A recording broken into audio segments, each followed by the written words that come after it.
Now, we've got some friends. Yes. As you may have noticed from the images around us, we're talking about beavers. They were once extinct in Britain, but in recent years there's been a huge effort to reintroduce them into the wild. The rodents, they are rodents apparently, are often described as ecosystem engineers because of their ability to change entire habitats. And it's hoped that a new project in Shrewsbury will tackle local flooding, as Bob Hockenhull has been finding out. Britain's largest rodent is coming back to Shropshire after an absence of 4 centuries. Inside these cages are 2 Eurasian beavers. They've been transported 300 miles from Scotland to a new home on a wetland in Shrewsbury. It's really exciting. You know, they're a keystone species, they're a native species, but they've not been here for 400 years.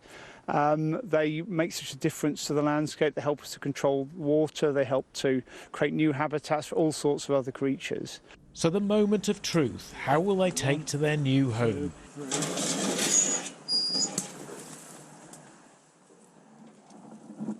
The female had no qualms at all. The male seemed a little more cautious, but was soon swimming around the nature reserve, which is known as the Old Riverbed. Well, I got the easy part. I just had to bring the beavers down, but there's a lot of work that's gone into this site. You can see there's a beautiful boardwalk, so the local community can really engage with the site. And yeah, as you saw, we let the beavers go. They're settling into their new habitat quite nicely. We'll probably leave them quiet, see what happens over the next week or so, and hopefully that's the job done.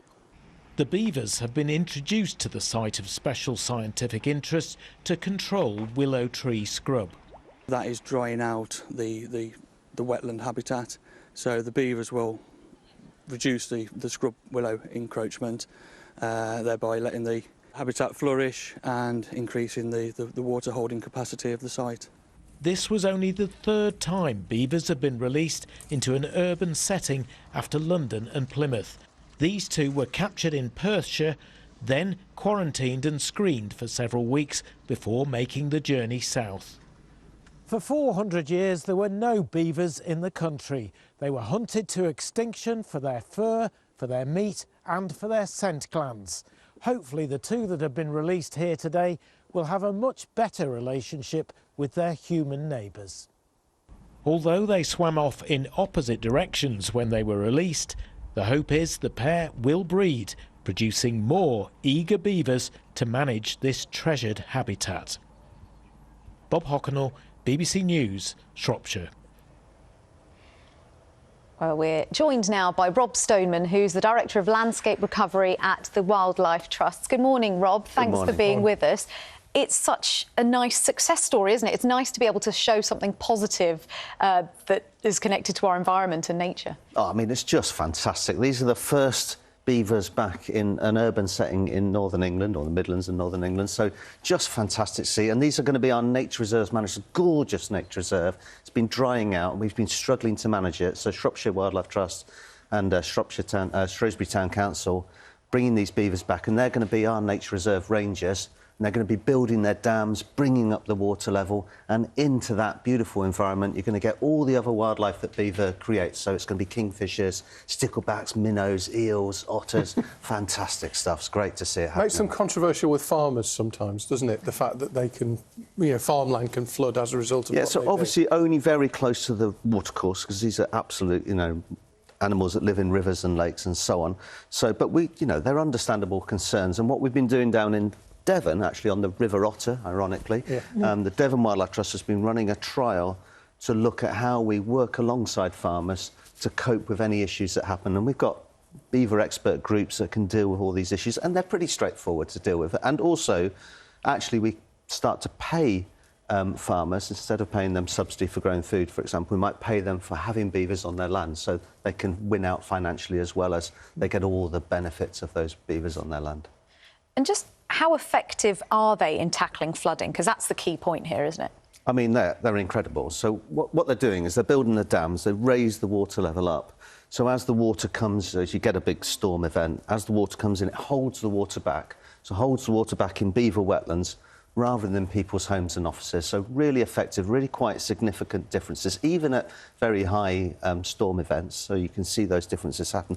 And not only that, is that the water going into a beaver wetland, the water coming out of a beaver wetland is cleaner than the water going out. So they're acting as like sewage workers, sewage engineers as well. So not only are they flood engineers, they're sewage engineers, they're also storing carbon in those beaver wetlands. So they're a carbon capture and storage station.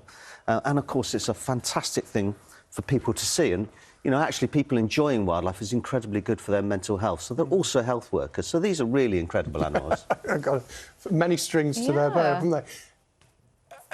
The point Luxmy just made, and that you talked about that regulating the water flow in a storm event and stopping it from all rushing down into urban areas or built-up areas or whatever. To be really successful across the whole country at helping to mitigate some of the things most recently we saw at New Year, how many beavers do we need? Well, we need lots of beavers. We need beavers back in every river system in England, and we're calling on government to, because at the moment that's a beaver being released into an enclosure, which is very appropriate for Shrewsbury Town Centre, but actually what we need is beavers out in the wider countryside, so we need to be releasing beavers in every major river catchment, and we call on government to allow the licensing to that happen. They've been talking about doing this for almost a decade now. We've got beavers in enclosures all over the place. It's getting a bit ridiculous, so we say to Mary Cray and Steve Reed, come on, it's time, let the beavers free. Let's have Beaver Freedom Day. Let's get beavers back in our countryside, and then we get beavers. They'll recolonise naturally, so they'll come back quite quickly. But it just sounds like a magical solution. It does sound almost too good to be true. Are there any downsides, though, of releasing them just anywhere? Well, we haven't lived with beavers for 400 years, so we've got to get used to it. So it's not something you want to do too quickly. So you start in the headwaters and allow the beavers to come downstream. We wouldn't want beavers in our canal system, for example, but they're very easy to trap. So So if you get beavers in a canal, we don't want them burrowing through canal banks and causing flooding, and we can trap them and put them in the right place. I wouldn't start down in the fens, for example, in eastern England, because there's a lot of pump drainage systems and so on. So, you know, there are some issues, but we can deal with those. And what we've been developing these volunteer beaver management groups. So if we put beavers into a catchment, into a river system, of a volunteer group that can work with landowners, farmers, foresters, and deal with any of the issues. And the way you deal with them is pretty simple. So, for example, you had a special tree, you didn't want it being gnawed by a beaver, put a bit of chicken wire around it. So these are pretty simple solutions. And potentially a lot cheaper than having to build flood defences. Much cheaper. Thank you very much for coming in. Really appreciate it. Absolute pleasure. Rob Stoneman, thank you.